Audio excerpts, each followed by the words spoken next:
So we're winding down the day here in Redmond, Washington. I've been noticing the internet has a lot of questions, some that were not answered and some that were just posed about the Xbox One. Whether or not it is still an always online console, if it's always on, and a new report that came out from Wired that when you install the game, it goes to the hard drive with a unique code that then you have to purchase if you want to install it a second time. With this in mind, I got a chance to sit down with Matt Booty, who oversees the Redmond studios here, to get answers not only on that, but a better appreciation of what we learned today with the announcement of the Xbox One.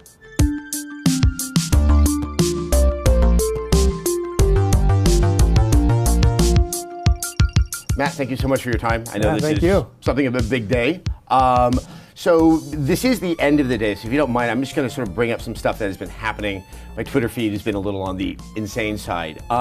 In terms of this report that's been coming out, I believe, in a Wired article, and then there was a comment by Phil Harrison, in terms of there being sort of a one-time installation of a game onto the hard drive on the Xbox One, that then there's a successive payment if you want to install it on another one. What is the current statement as to the existence or non-existence of that? So as far as I know, Larry Herb has come out and put a statement that the content is attached to your profile. So when you install that at home, it's your game, you'll be able to play that. Anybody in your family, within your household, will be able to play that.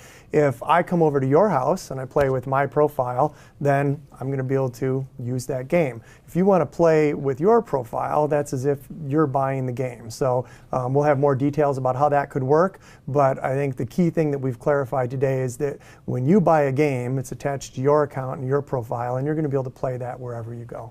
Okay, so just to clarify, the game license, the code, whatever you use, is unique to your profile, not to the hard drive that you've installed the game on? That's right, and Larry's come out, there's been a lot of stuff flying around today, as you mentioned, and he's come out and clarified that. And then with that in mind, there's two different terms out there, always on and always online. If you could sort of speak to both. Is the system always on? To some degree? So I think like any modern consumer device, that it's got different power states, right? Because nobody necessarily wants something on if you're not using it right then. So it's got a low power state, but as we saw today with Yusuf, there's enough of it always on that it'll be able to respond instantly. So when you walk up and say Xbox on, it's going to come to life. And I think that's the same as a laptop or a phone that goes into a low power state.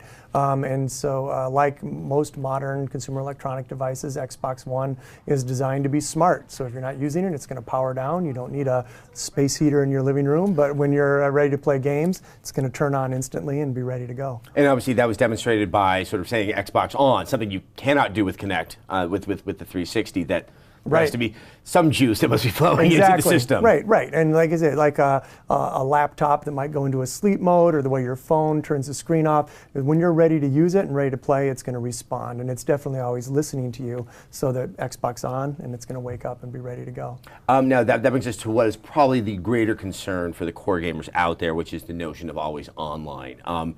That really wasn't addressed specifically in the presentation today. Is there any sort of clarity as to whether or not you have to have a persistent internet connection, or just an internet connection that offers sort of a handshake to just kind of verify that there is something? Yeah, that's another topic where there's been a bunch of stuff flying around, and I would probably look to what our official update through the day is.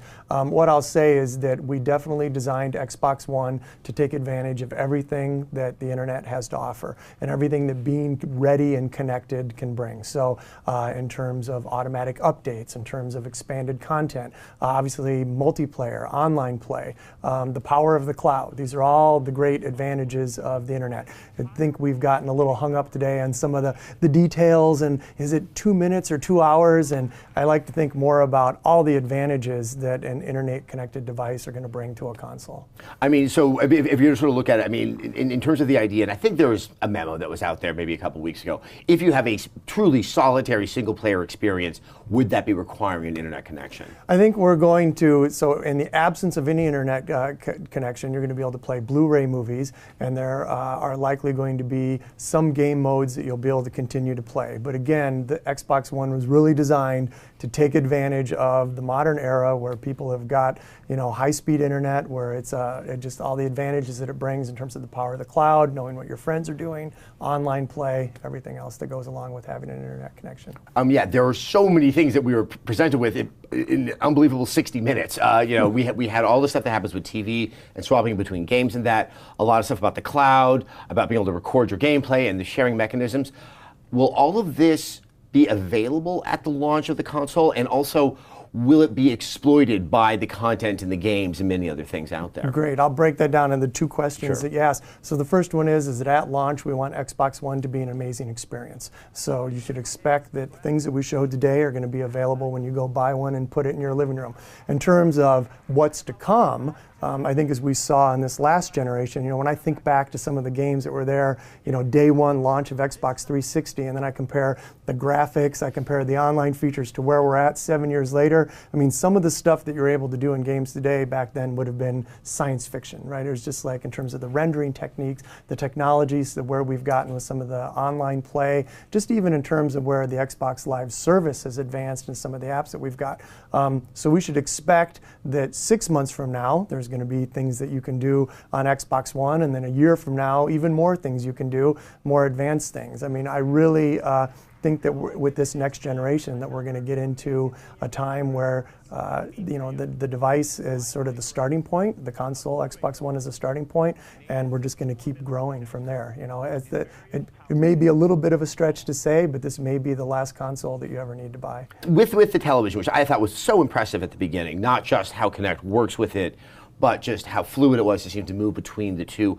Was that a real-time demo that was feeding in sort of television that was out there? I don't know what the service would have been. Yeah, one of the most exciting things about Xbox One, and this really gets to the advantage that we have of being part of the bigger Microsoft, and you heard Mark Whitten talk about this, is that instant switching that you saw is really enabled by a sophisticated operating system which is bridging sort of two things that need to happen at once. On the one hand, you've got an operating system designed to run core AAA games, things that need to talk, you know, right to the metal, right? And you want as little in the way between the game and the hardware as possible.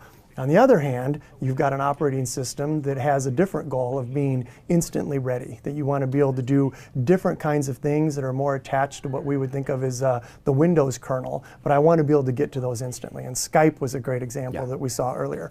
And the thing that enables that is the piece that sits in the middle, which is kind of a supervisor part of the operating system that allows those two things to coexist and allows those things to talk to each other. And that's what enables the instant switching that you saw. And also, as can respond very quickly to the input coming from Kinect or a controller or smart glass and other things. So it's a very exciting part of the console, and I think it is going to be one of the bigger differentiating points of Xbox One, because that same operating system layer that allows a core game system and a more instant response kind of a Windows-based layer on that can also open up doors to bringing content that would run across the Microsoft family of devices. So my Windows 8, Windows Phone, that really is kind of the key to that. So I think that as we go forward over time and as developers get their hands on it, as we see more of a convergence across the Microsoft family of devices, that operating system approach is really going to pay dividends down the road for us. Now, the way that that's set up, so it looked like the menu for the television was unique to the Xbox dashboard. But it would have to be bringing in your cable service, because it sounds like you still have to have your cable service. Do you still have to have your cable box, or can you go directly into the Xbox One? So Xbox One will curate and expand and build upon your existing TV service. So whether you have a satellite service or a cable service, it will take that as an input, and then it will display that and layer on top of that.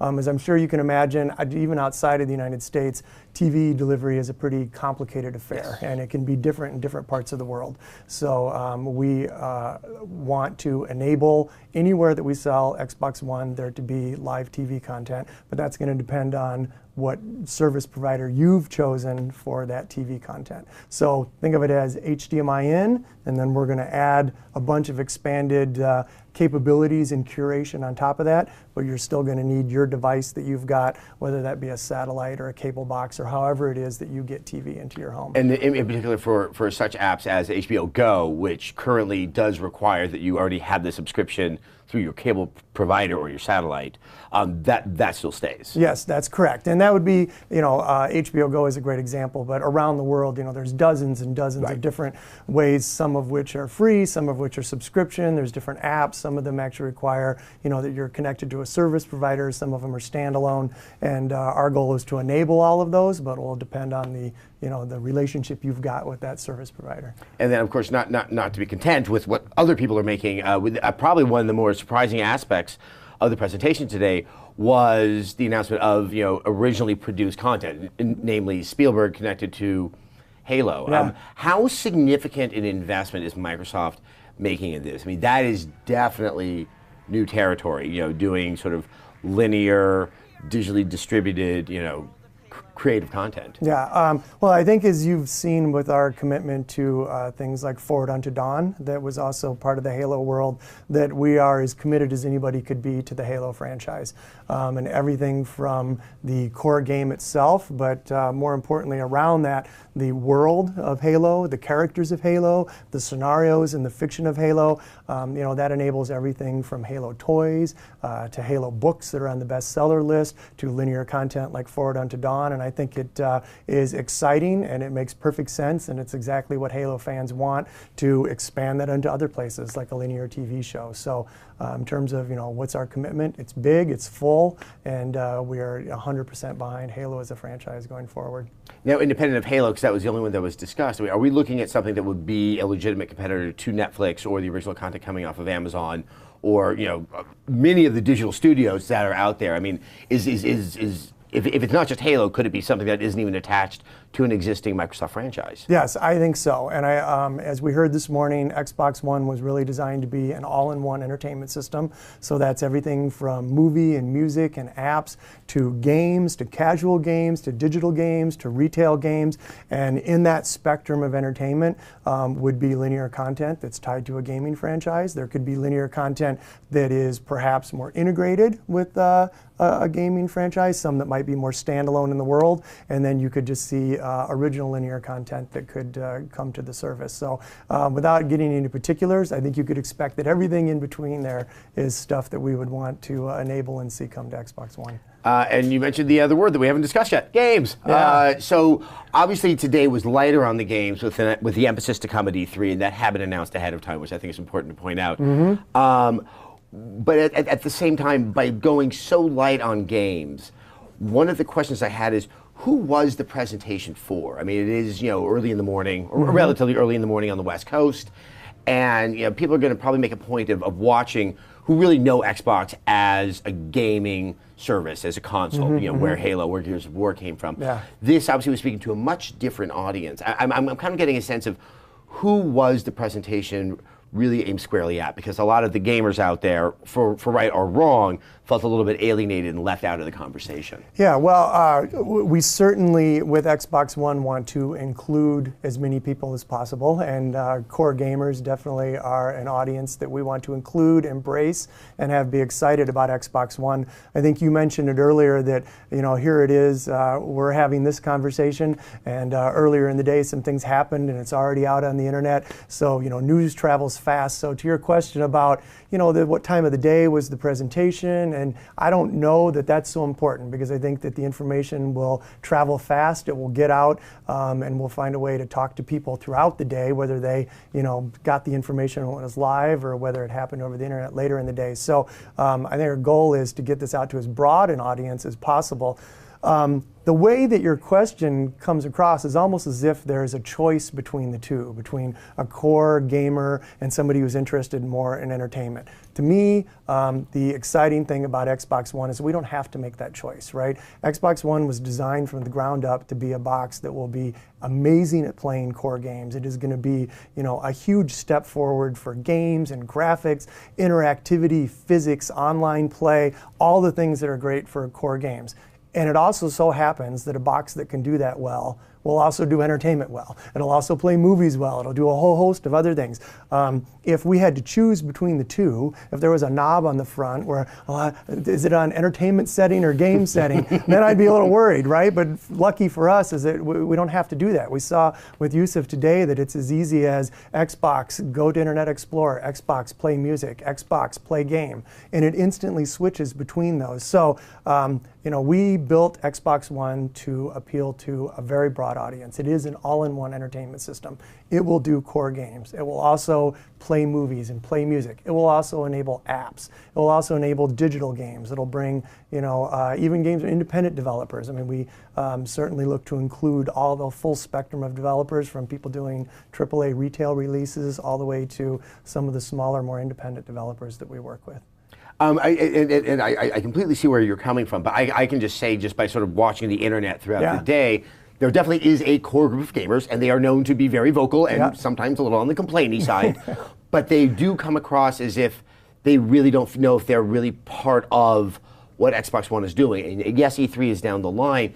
Do you think that the messaging needs to be sort of refashioned to feel more embracing of, obviously, that audience that was there for the original Xbox and was obviously there for the Xbox 360? Yeah, well, as we heard Phil Spencer say today, Microsoft Studios is going to be bringing 15 titles to launch, half of which are new IP. And so that's something that's very important. That's a very considerable, and it was actually a very surprising announcement, I have to say. And we have got, and as somebody who's, sees behind the scenes of everything going on, there's a tremendous amount of activity and a tremendous amount of energy going into the content that we're going to bring at launch. In terms of, you mentioned, you said E3 is down the line. I actually think that one of the advantages of the timing of today on a broader sense is that this really is sort of a two-part party, right? So we've got today, where we're very excited to talk about and unveil Xbox One and, get, as you said, there's so much information to talk about. There's so much going on out there. And it's only 19 days down the road that we get to go to E3, where we'll see a lot more focus on games. And it's worth pointing out, you have had the last word before E3, and we'll have the first word at E3 with the very first press conference, which I think is savvy, to say the very least. Matt, I look forward to hopefully seeing you then. I really appreciate your time. Great, thank you. All right, take care. Thanks.